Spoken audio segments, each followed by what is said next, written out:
Hello दोस्तों, नमस्कार, जय हिंद, वंदे मातरम। कैसे हैं आप सभी दोस्तों। एक्सेल की एक और शानदार वीडियो लेकर आया हूँ इस सीपीसीटी एग्जाम की तैयारी के लिए। और यहाँ पर भी हम आप यहाँ टोटल आपको 100 एमसीक्यू देने वाले हैं। और अभी हम एक्सेल के लिए वीडियो बना रहे हैं और इसके बाद वर्ड और पावर पॉइंट के लिए भी बनाएंगे। कुछ लोगों ने कमेंट किया था तो उनके कमेंट को भी हमने देख लिया है। अब पहले जो एक्सेल के जो मोस्ट इम्पोर्टेंट क्वेश्चन है उन सबको कवर कर दूं, इसके बाद फिर एमएस वर्ड और पावर पॉइंट को भी कवर करूंगा। ठीक है, तो यहाँ पे दोस्तों आपको 100 एमसीक्यू करने हैं और पुरानी वीडियो भी आपको देखनी है, उनको छोड़ना नहीं है, देखना। और जो उनकी लिंक है उन सब की लिंक इस वीडियो के डिस्क्रिप्शन में हम दे देंगे, वो आप वहाँ से भी देख लीजिएगा। तो चलिए देरी ना करते हुए शुरू करते हैं। जैसा कि आप स्क्रीन में पहला क्वेश्चन देख रहे हैं, एक्सेल में सेल एड्रेस B12 में कॉलम कौन सा है। ठीक है, यहाँ पे B12 सेल एड्रेस दिया गया है, तो इसमें कॉलम कौन सा है। तो इसका करेक्ट आंसर है ऑप्शन नंबर बी। जो शुरू में नाम होता है, जैसे B हो गया, C हो गया, D हो गया, तो शुरू का अक्षर क्या होता है, वो कॉलम का नेम होता है। और उसके बाद जो नंबर लिखा होता है वो रो की संख्या होती है। नेक्स्ट है, एक्सेल में सेल एड्रेस C5 में रो कौन सी है। तो यहाँ पे 5 इसका करेक्ट आंसर हो जाएगा, क्योंकि 5 नंबर की रो की बात कर रहा है और कॉलम यहाँ पे C है। नेक्स्ट है, एक्सेल में A1 को D4 तक सेलेक्ट करने हेतु A1 तक क्लिक करके शिफ्ट के साथ किसे दबाएं। ठीक है, क्वेश्चन आप समझ लीजिए थोड़ा सा कि एक्सेल में हम A1 से मतलब A1 को D4 तक सेलेक्ट करने हेतु A1 से लेकर के और D4 तक अगर हमको सेलेक्ट करना है तो पहले A1 पर क्लिक करने के बाद शिफ्ट के साथ क्या दबाएंगे, वो पूरा D4 तक सेलेक्ट हो जाएगा। तो इसका करेक्ट आंसर हो जाएगा D4 click, option number C इसका करेक्ट आंसर हो जाएगा। ठीक है, जैसे आपने अभी सेल एड्रेस 1 में क्लिक किया हुआ है और शिफ्ट बटन दबा के रखिए और फिर D4 में क्लिक कर दीजिए, तो A1 से लेकर के D4 तक वो सेलेक्ट हो जाएगा। नेक्स्ट है, एक्सेल में कंट्रोल दबाकर अलग अलग सेल्स चुनने पर वह किस प्रकार का रेंज बनाता है। कंटिन्यूअस, नॉन एडजेसेंट, सिंगल या लॉक्ड। तो वो बनाता है दोस्तों non adjacent, option number B इसका करेक्ट आंसर हो जाएगा। देखिए, नॉन एडजेसेंट का मतलब होता है कि जो पास पास के सेल ना हो, क्योंकि एडजेसेंट का मतलब होता है जो पास पास होता है। ठीक है, और नॉन एडजेसेंट का मतलब होता है कि जो पास पास ना हो। ठीक है, क्योंकि जब हम कंट्रोल बटन दबा के रखते हैं तो ज़रूरी नहीं है कि हम एक सीक्वेंस में ही सेल रेंज को सेलेक्ट करें। हम कहीं से भी एक सेल यहाँ पास में हम क्लिक करके सेलेक्ट किए हैं, दूसरा सेल हो सकता है कि 3 सेल के बाद हो। तो इस तरह से जब हम अलग अलग सेल को सेलेक्ट करते हैं तो इस तरह के सिलेक्शन के बाद जो रेंज बनता है उसको नॉन एडजेसेंट रेंज कहा जाता है। नेक्स्ट है, एक्सेल में नेम बॉक्स का मुख्य उपयोग क्या है। तो इसका मुख्य उपयोग है सेल पता दिखाना, ऑप्शन नंबर सी इसका करेक्ट आंसर हो जाएगा। जो सेल का एड्रेस होता है उस सेल के एड्रेस को दिखाने के लिए नेम बॉक्स का यूज किया जाता है। नेक्स्ट है, एक्सेल में नेम बॉक्स में A1 से C3 लिखकर इंटर दबाने पर क्या होगा। तो ये होगा रेंज सेलेक्ट हो जाएगा, ऑप्शन नंबर बी इसका करेक्ट आंसर हो जाएगा, क्योंकि A1 से C3 क्या है, एक रेंज है। नेक्स्ट है, एक्सेल में फिल हैंडल कहाँ स्थित होता है। तो ये होता है सेल के दाएं नीचे कोने में, ऑप्शन नंबर सी इसका करेक्ट आंसर हो जाएगा। ठीक है, अगर आप सेल में जब क्लिक करिएगा तो सेल में आप देखेंगे कि नीचे राइट साइड के कोने में एक छोटा सा डॉट बना होता है और उसी को फिल हैंडल कहते हैं।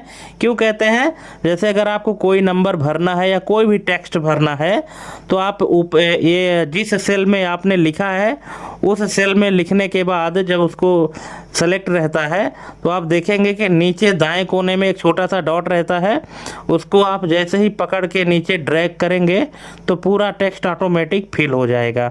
ठीक है, तो वो डॉट आपको राइट साइड में ही मिलेगा। नेक्स्ट है, एक्सेल में ऑटोफिल द्वारा 1 और 2 लिखकर ड्रैग पर अगला मान क्या होगा? 1 होगा, 2 होगा, 3 होगा या 4 होगा? तो इसका करेक्ट आंसर है 3 होगा। ऑप्शन नंबर सी इसका करेक्ट आंसर है। ठीक है, क्योंकि पहले 1 लिखे हैं, 1 के बाद फिर 2 लिखे हैं, तो 1 और 2 के बीच में कितने का डिफरेंस है? 1 का डिफरेंस है ना, इसीलिए अब 2 के बाद क्या आएगा? 1 आएगा, 1 और जुड़ जाएगा 2 में, तो क्या हो जाएगा? 3 हो जाएगा। ठीक, नेक्स्ट है, एक्सेल में 5 लिखकर ड्रैग करने पर सामान्यतः क्या होता है? अगर हम किसी सेल में 5 लिखे हैं, फिर उस सेल को अगर हम ड्रैग करें तो क्या होगा? तो ये इसका करेक्ट आंसर है ऑप्शन नंबर ए, 5 5 5, वो जहाँ तक आप ड्रैग करेंगे तो वो लिखता जाएगा। नेक्स्ट है, एक्सेल में डेट 01/01/2024, ठीक है, मतलब 1/1/2024 को ड्रैग करने पर सामान्यतः क्या बढ़ता है? अगर आप किसी सेल में इस तरह से लिखे हैं, कोई डेट है 1/1/2024, इतना लिखने के बाद अगर आप उस सेल को नीचे तक ड्रैग करते हैं तो इसमें क्या बढ़ेगा? डे बढ़ेगा, मंथ बढ़ेगा, ईयर बढ़ेगा या फॉर्मेट बढ़ेगा? क्या बढ़ेगा? तो ये बढ़ेगा डे। ऑप्शन नंबर सी इसका करेक्ट आंसर हो जाएगा। ठीक है, ये डे इसका बढ़ता जाएगा। जैसे 1/1/2024 है, तो जब नीचे ड्रैग करेंगे तो 2/1/24 हो जाएगा, फिर 3/1/24 होगा, फिर 4/1/24 होगा, इस तरह से। नेक्स्ट है, एक्सेल में जैन लिखकर ड्रैग पर क्या होगा? अगर आप एक्सेल में जैन लिखते हैं तो जैन लिखकर अगर आप ड्रैग करेंगे तो क्या होगा?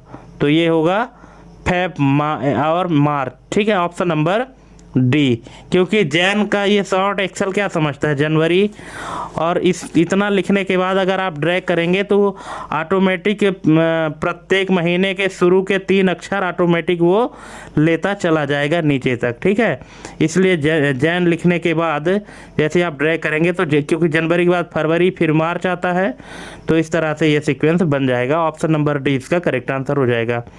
नेक्स्ट है, एक्सेल में फ्लैश फिल किस वर्जन से उपलब्ध है? तो ये उपलब्ध है 2013 से। ऑप्शन नंबर सी इसका करेक्ट आंसर हो जाएगा। ठीक है, चलिए नेक्स्ट है, एक्सेल में फ्लैश फिल का शॉर्टकट क्या है? तो ये है Ctrl+E। ऑप्शन नंबर बी इसका करेक्ट आंसर हो जाएगा। नेक्स्ट है, एक्सेल में लॉजिकल वैल्यूज फॉल्स का न्यूमेरिक रूप क्या है?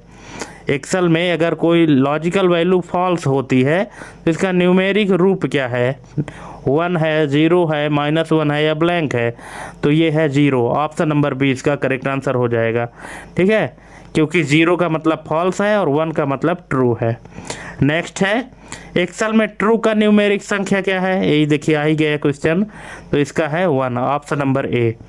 नेक्स्ट, अब यहाँ पे एक्सेल में एक ये सेल एड्रेस दिया गया है, $A $1 को कॉपी करने पर नया संदर्भ क्या होगा? यानी नया रेफरेंस क्या होगा? क्या बदलेगा? कॉलम बदलेगा, रो बदलेगा या नहीं बदलेगा? तो इसका करेक्ट आंसर है नहीं बदलेगा। Option number D. क्यों? क्योंकि इसको जो है तो एब्सोल्यूट सेल रेफरेंस बना दिया गया है, और एब्सोल्यूट में क्या होता है? रो और कॉलम दोनों लॉक हैं, और जब दोनों लॉक हैं तो इसके फार्मूले को आप कहीं भी कॉपी पेस्ट करिए, ये चेंज नहीं होगा। नेक्स्ट है, एक्सेल में A1 को नीचे कॉपी करने पर क्या बदलेगा? एक्सेल में A1 को अगर आप नीचे खींचते हैं तो क्या बदलेगा? कॉलम, रो दोनों या कुछ नहीं? तो ये बदलेगा रो। ऑप्शन नंबर बी इसका करेक्ट आंसर हो जाएगा, क्योंकि A1 में अगर आप उसको नीचे खींचते हैं तो कॉलम तो वही रहेगा ना, बस बदलेगा तो क्या बदलेगा? रो की संख्या, इसलिए यहाँ पे रो बदलेगी। नेक्स्ट है, एक्सेल में A1 को दाएं कॉपी करने पर क्या बदलेगा? तो ये बदलेगा कॉलम। ठीक है, क्योंकि A1 से राइट साइड अगर आप जाइएगा तो क्या मिलेगा? कॉलम ही चेंज होगा। दोस्तों ये सभी लॉजिक चीज़ें हैं, लॉजिकल चीज़ें हैं, आप इनको ध्यान रखिएगा, क्योंकि अक्सर गलतियां इन्हीं में होती हैं, क्योंकि जब हम इनको कॉन्सेप्ट को नहीं समझ पाते हैं तो। नेक्स्ट है, एक्सेल में नेम्ड रेंज बनाने का लाभ क्या है?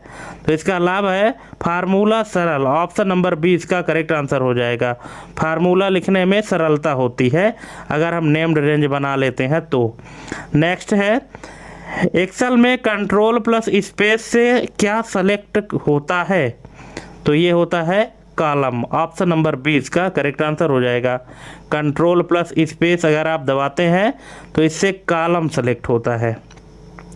नेक्स्ट है एक्सेल में शिफ्ट प्लस स्पेस से क्या सेलेक्ट होता है, तो ये होता है रो। ऑप्शन नंबर सी इसका करेक्ट आंसर हो जाएगा। ठीक है, कंट्रोल प्लस स्पेस दबाइएगा तो कॉलम सेलेक्ट होगा। आप एक तरह से ये भी ध्यान रखिएगा, देखिए ये जो क्वेश्चन था कि शिफ्ट प्लस स्पेस दबाने से रो सेलेक्ट होता है ना, ये क्वेश्चन था।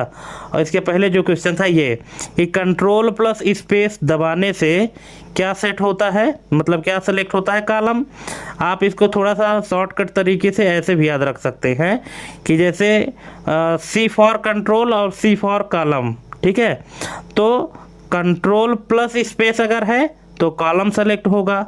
ठीक है, और एक शॉर्टकट की अगर सेट हो गई कि कंट्रोल प्लस स्पेस से कॉलम होता है तो फिर जाहिर सी बात है कि शिफ्ट प्लस स्पेस से रो होगा। ऑप्शन नंबर सी इसका करेक्ट आंसर हो जाएगा। नेक्स्ट है एक्सेल में एक ये सेल रेंज दिया गया है A1 से B2, किस प्रकार का रेंज है, सिंगल है, रेक्टेंगुलर है, नॉन एडजेसेंट है या 3D है, तो ये है रेक्टेंगुलर। ऑप्शन नंबर 20 का करेक्ट आंसर हो जाएगा। ठीक है, क्योंकि जो A1 है उसके बाद फिर B1, फिर B1 के नीचे B2 आता है। ठीक है, तो A1 से लेके B2 तक अगर हम रेंज सेलेक्ट करते हैं तो इसका जो शेप बनेगा वो रेक्टेंगुलर बनेगा, इसलिए इसका जो रेंज है वो रेक्टेंगुलर होगा। नेक्स्ट है एक्सेल में डेटा टाइप डेटा वास्तव में क्या संग्रहित करता है, टेक्स्ट, सीरियल नंबर, लॉजिकल या फॉर्मेट। तो इसमें जो एक्सेल में डेटा टाइप पूछ रहा है, एक्सेल में डेटा टाइप जो डेट है तो वास्तव में क्या संग्रहित करता है, तो ये संग्रहित करता है serial number. Option number B. Next है यहाँ पे आप देख भी सकते हैं कि एक्सेल तारीखों को 1 जनवरी 1900 से दिनों की संख्या सीरियल नंबर के रूप में स्टोर करता है। ठीक है, जो एक्सेल में डेट होती है या यूं कहें कि कंप्यूटर में ही जो डेट होती है तो 1 जनवरी 1900 से, ठीक है, जो दिनों की संख्या है वो सीरियल नंबर से स्टोर करता है।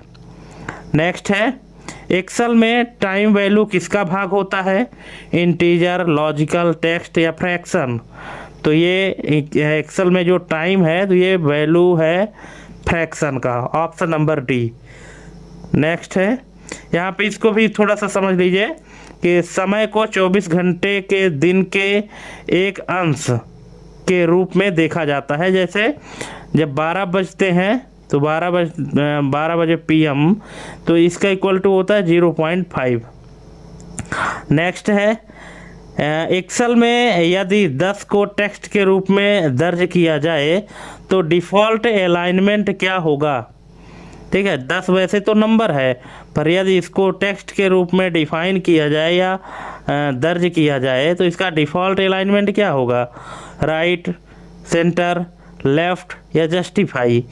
तो ये होगा लेफ़्ट। ऑप्शन नंबर सी, क्योंकि टेक्स्ट का जो अलाइनमेंट होता है वो लेफ़्ट होता है और नंबर का क्या होता है, राइट होता है।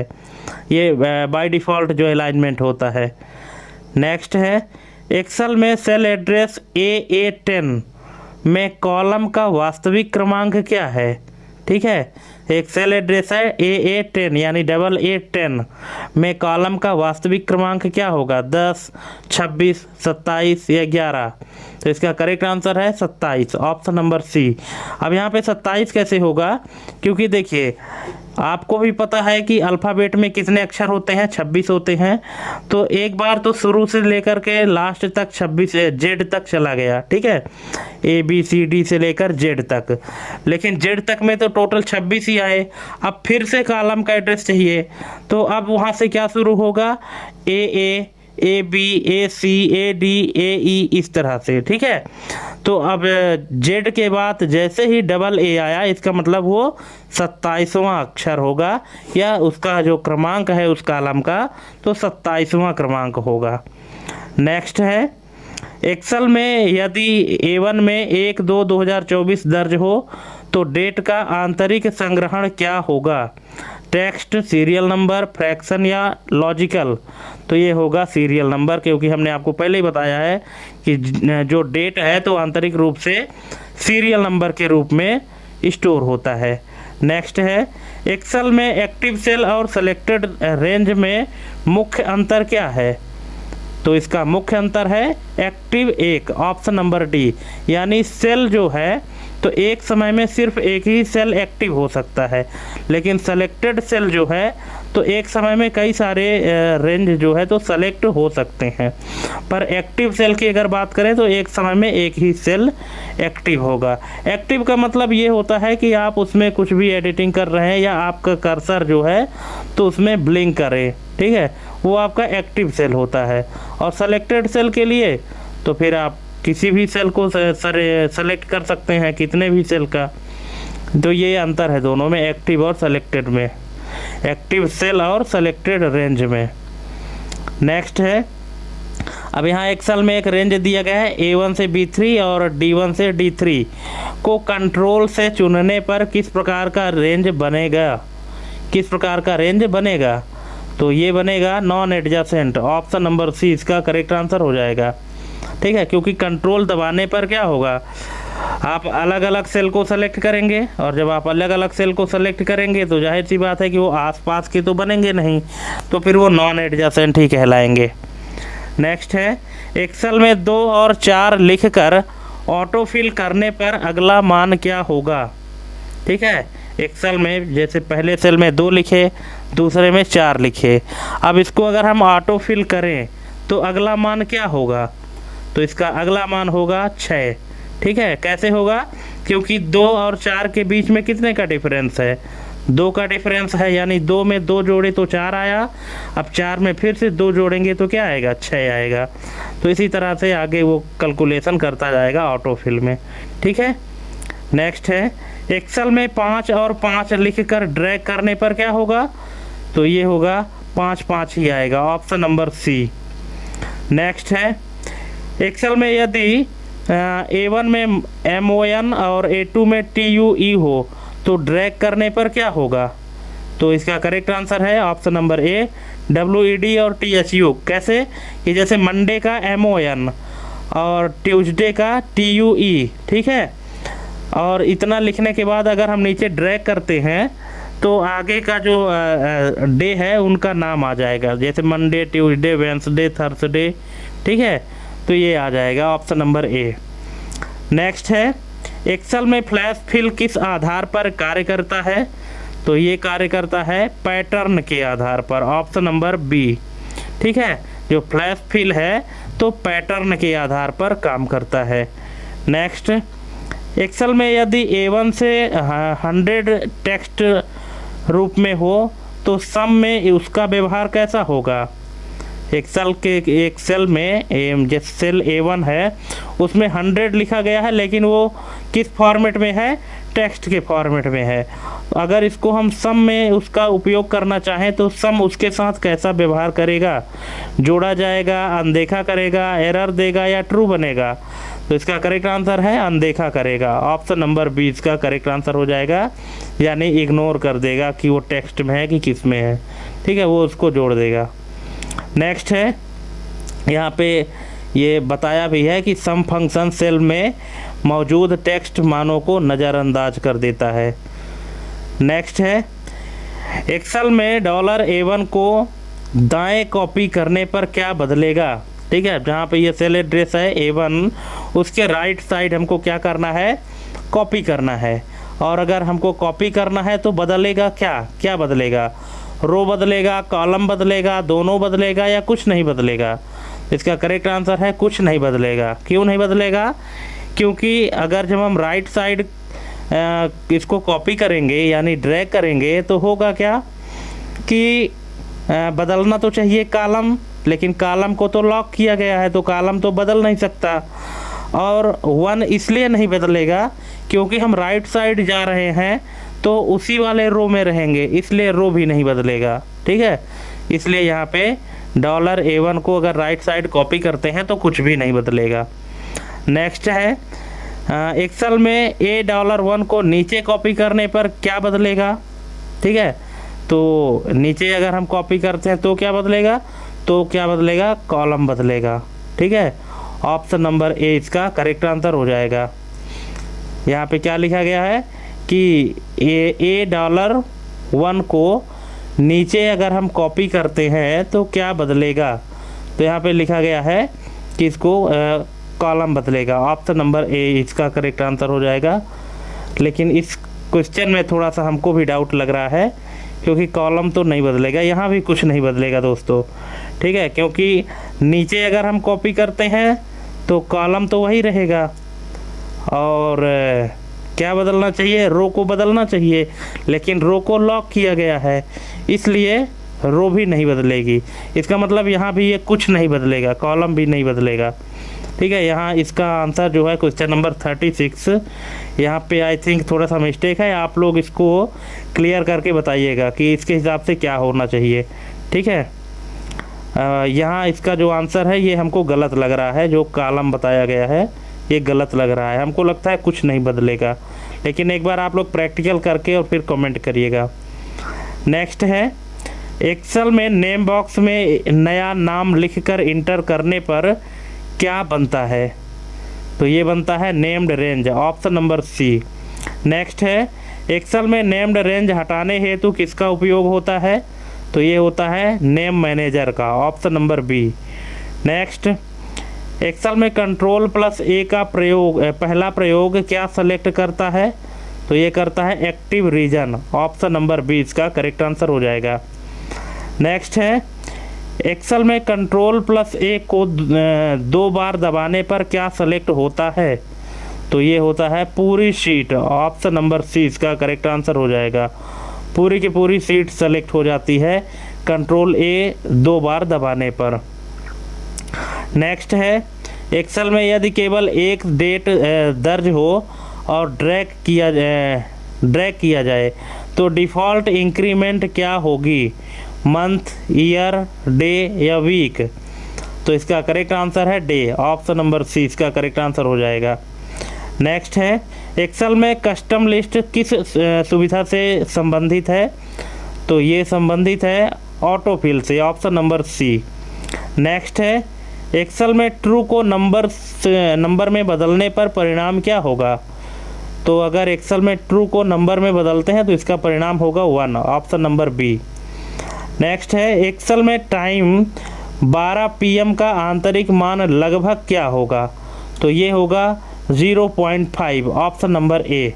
ठीक है, कैसे होगा यहाँ पे देख लीजिए कि दोपहर के 12 बजे आधा दिन यानी 24 घंटे का 0.5 हिस्सा बीत चुका होता है। नेक्स्ट है, एक्सेल में A1 से C1 किसका प्रतिनिधित्व करता है, रो रेंज, कॉलम रेंज, सिंगल या नॉन एडजेसेंट, तो इसका करेक्ट आंसर है रो रेंज, ऑप्शन नंबर ए इसका करेक्ट आंसर हो जाएगा। रो रेंज का प्रतिनिधित्व कर रहा है। नेक्स्ट है, एक्सेल में A1 से A5 किसका प्रतिनिधित्व करता है, तो ये करता है कॉलम रेंज का, ऑप्शन नंबर बी इसका करेक्ट आंसर हो जाएगा। नेक्स्ट, एक्सेल में 1 जनवरी 2024 और 1 फरवरी 2024 तक मतलब दर्ज कर ड्रैग करने पर क्या बढ़ेगा, तो ये बढ़ेगा मंथ, ऑप्शन नंबर बी। ठीक है, क्योंकि यहाँ 1 जनवरी 2024 लिखा है पहले सेल में और दूसरे सेल में 1 फरवरी 2024 लिखा है, तो अब अगर हम इसको ड्रैग करते हैं तो ड्रैग करने पर क्या बढ़ेगा, ना तो 1 बढ़ेगा और ना तो 2024 बढ़ेगा तो सिर्फ महीने का नाम बढ़ेगा, पहले जनवरी, फिर फरवरी, फिर मार्च, अप्रैल, ऐसे करके। नेक्स्ट है, एक्सेल में यदि A1 में 1 2 3 सिंगल कोट के साथ लिखा हो, ठीक है, एक्सेल के एक्सेल है A1, उसमें सिंगल कोट के साथ 1 2 3 लिखा हो तो डेटा टाइप क्या होगा, तो ये होगा text, option number C. Next है, एक्सेल में एक्टिव सेल का पता कहाँ दिखता है, मतलब जो एक्टिव सेल होता है उसका एड्रेस कहाँ दिखता है, तो वो दिखता है नेम बॉक्स में, ऑप्शन नंबर बी। नेक्स्ट है, एक्सेल में रिलेटिव रेफरेंस की विशेषता क्या है, तो इसकी विशेषता है कॉपी पर बदलता है, ऑप्शन नंबर बी। अगर आप कॉपी करते हैं तो रिलेटिव सेल एड्रेस का जो एड्रेस है वो बदल जाता है। नेक्स्ट, एक्सेल में यदि A1 में 1 और A2 में 3 हो तो ऑटो फिल करने पर अगला मान क्या होगा। अगर A1 में 1 है और A2 में 3 है तो जो अगला मान है वो क्या होगा, तो ये होगा 5। ठीक है, कैसे, क्योंकि 1 और 3 के बीच में कितने का डिफरेंस है, 2 का डिफरेंस है। मतलब 1 में जब हम 2 जोड़े तो 3 मिला, अब जब 3 में 2 जोड़ेंगे तो क्या मिलेगा, 5 मिलेगा। ठीक है, और 5 में जब 2 जोड़ेंगे तो 7 मिलेगा। ठीक है, तो इस जितने का डिफरेंस रहता है उतना जोड़ता जाता है। नेक्स्ट है, यहाँ पे आप देख भी सकते हैं किस तरह से यहाँ पे मान निकाला गया है। नेक्स्ट है, एक्सेल में A1 में 10 और A2 खाली हो तो केवल A1 को ड्रैग करने पर सामान्यतः क्या होगा। अगर A1 में 10 है और A2 खाली है तो केवल A1 को ड्रैग अगर किया जाए तो सामान्यतः क्या होगा, तो ये होगा 10-10 भरता चला जाएगा, ऑप्शन नंबर बी। नेक्स्ट है, एक्सेल में $A $1 को नीचे और दाएं दोनों को कॉपी करने पर क्या बदलेगा, तो इसका आंसर है कुछ नहीं बदलेगा, ऑप्शन नंबर डी, क्योंकि ये सेल एड्रेस जो है तो लॉक किया गया है, इसमें रो और कॉलम दोनों लॉक है, इसलिए कुछ नहीं होगा।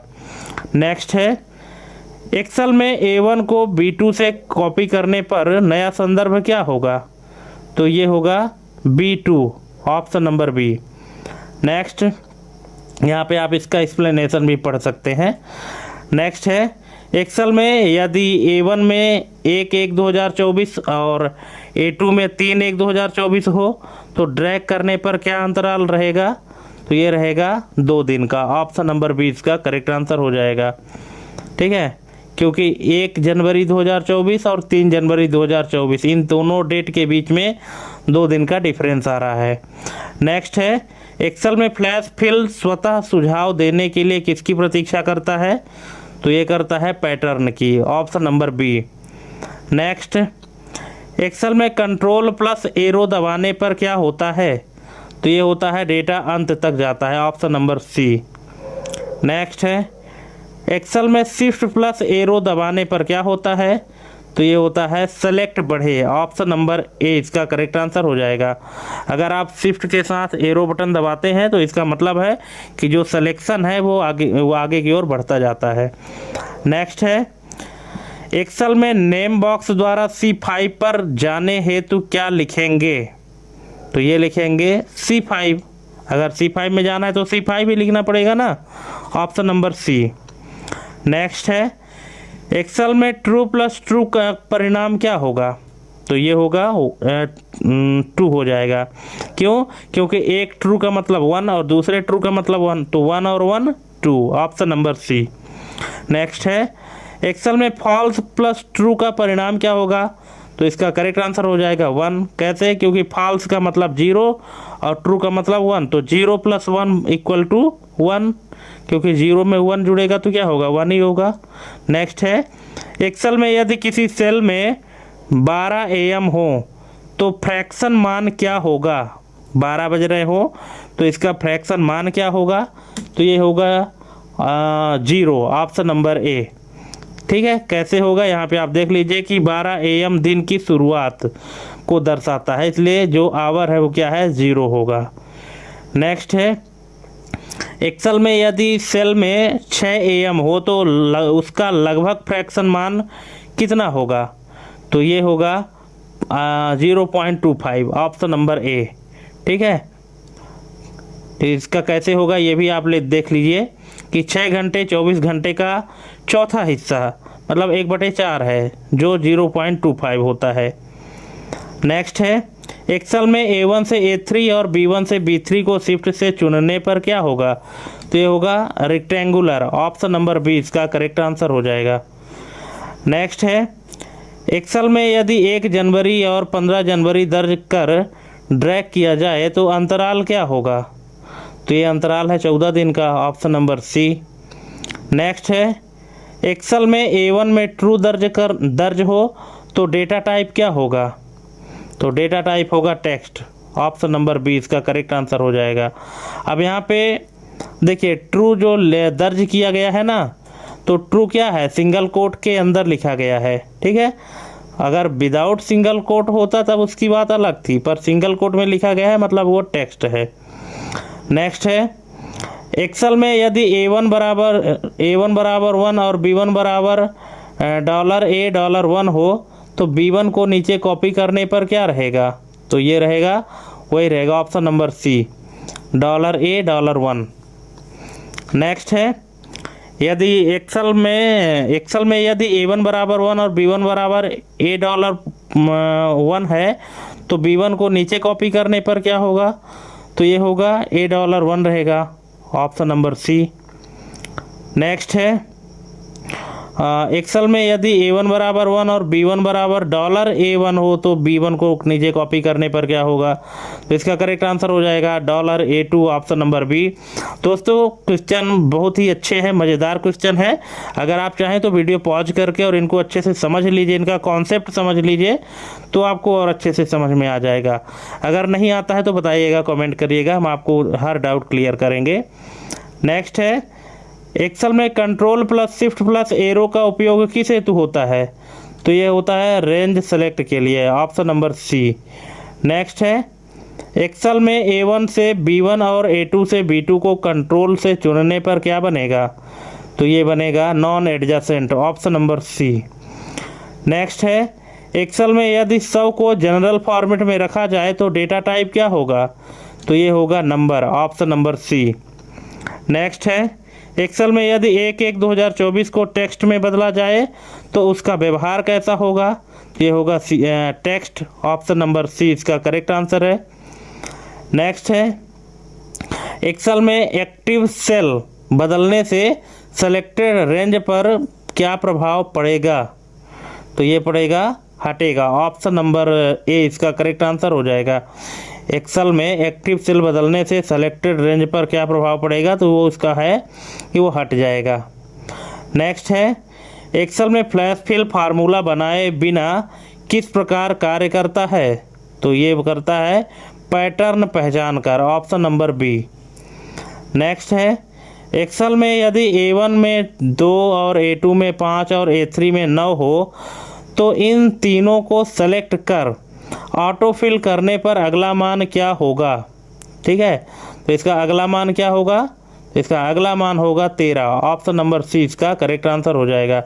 अब कैसे आया है, यहाँ पे आप देख लीजिए इसको कि एक्सेल लीनियर ट्रेंड का उपयोग करता है, यानी 2, 5, 9 का औसत अंतर लगभग 3.5 है।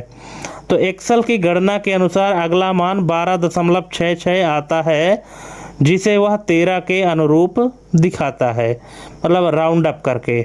इसलिए यहाँ पे इसका जो करेक्ट आंसर है ऑप्शन नंबर सी 13 है। नेक्स्ट है, एक्सेल में यदि A1 में 31/1/2024 और A2 में 29/2/2024 हो तो ड्रैग करने पर अगली डेट क्या होगी, तो अगली डेट होगी 31/3/2024, ऑप्शन नंबर ए इसका करेक्ट आंसर हो जाएगा। नेक्स्ट है, यहाँ पे एक थोड़ा सा एक्सप्लेनेशन भी है कि एक्सेल महीने के अंत के पैटर्न को पहचानता है ना। नेक्स्ट है, एक्सेल में A1 में 1 जन 2024 और A2 में 1 मार्च 2024 हो तो ड्रैग करने पर अगली डेट क्या होगी, तो ये होगी 1 मई 2024, ऑप्शन नंबर बी, क्योंकि जनवरी, फरवरी, मार्च, अप्रैल, मई, ठीक है, इस तरह से। नेक्स्ट है, यहाँ जो महीना बताया गया है ना कि 2 महीने का अंतर है कि क्योंकि 1 जनवरी 2024 है और जनवरी के बाद फरवरी छोड़ दिया और मार्च को लिया है, ठीक है, तो इसलिए मार्च प्लस 2 तो अप्रैल मई, ठीक है।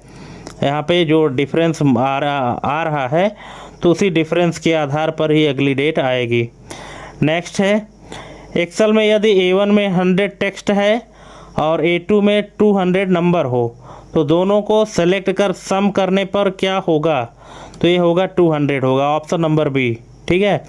यहाँ पे टेक्स्ट अगर इसको सिंगल कोटेशन के साथ टेक्स्ट लिखा गया है तब फिर इसको जो है तो नहीं जोड़ेगा, इसलिए इसका करेक्ट आंसर यहाँ पे 200 ही आएगा। नेक्स्ट है, अब यहाँ पे लिखा गया है कि एक्सेल में A1 बराबर ट्रू और A2 बराबर 5 हो तो A1 प्लस A2 का परिणाम क्या होगा? तो ये होगा 6, ऑप्शन नंबर बी। ठीक है, कैसे होगा कि ट्रू बराबर कितना होता है 1, और जब 1 है 1 प्लस 5 इक्वल टू 6। नेक्स्ट है एक्सेल में A1 में 0 0 और A2 में 12 हो तो दोनों को सेलेक्ट कर ड्रैग करने पर अगला समय क्या होगा? तो ये होगा 24, ऑप्शन नंबर 20 का करेक्ट आंसर हो जाएगा। 0 0 हो जाएगा 24 घंटे में, ऑप्शन नंबर बी। नेक्स्ट है, यहाँ पे आप इसका एक्सप्लेनेशन भी देख के और पढ़ सकते हैं। नेक्स्ट है एक्सेल में यदि A1 में 1 और B1 में $A1 हो तथा इसे दाएं कॉपी किया जाए तो क्या तो नया संदर्भ क्या होगा? तो ये होगा $A1, ऑप्शन नंबर ए इसका करेक्ट आंसर हो जाएगा। नेक्स्ट है वही क्वेश्चन है, इसको थोड़ा सा आप अच्छे से समझ लीजिए कि यदि A1 में 1 और B1 में $1 हो तो इसे दाएं कॉपी किया जाए तो नया संदर्भ क्या बनेगा? थोड़ा लॉजिकल क्वेश्चन है दोस्तों, बाकी आसान है, अगर आप कॉन्सेप्ट समझेंगे तो अच्छे से समझ में आ जाएगा। इसका करेक्ट आंसर है इक्वल टू $1। नेक्स्ट है, ये फिर से उसी तरह का क्वेश्चन है, इसका करेक्ट आंसर हो जाएगा ऑप्शन नंबर सी, है ना, $1। नेक्स्ट है कंट्रोल प्लस स्पेस के बाद शिफ्ट प्लस एरो दबाने पर क्या होगा? तो ये होगा विस्तृत कॉलम विस्तृत, यानी सिलेक्शन बढ़ेगा, ऑप्शन नंबर बी। नेक्स्ट है एक्सेल में नेम बॉक्स में माय डेटा लिखकर इंटर करने से पहले रेंज सेलेक्ट नहीं किया गया हो तो क्या परिणाम होगा? तो इसका करेक्ट आंसर है सेल नाम बने, ऑप्शन नंबर सी। नेक्स्ट है एक्सेल में यदि A1 में 15/8/1947 दर्ज हो तो उसका डेट आंतरिक रूप में क्या होगा?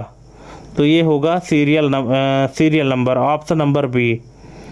नेक्स्ट एक्सेल में यदि A1 में 1 जनवरी 2024 और A2 में 2 जनवरी 2025 हो और ड्रैग करने पर अगला मान क्या आएगा?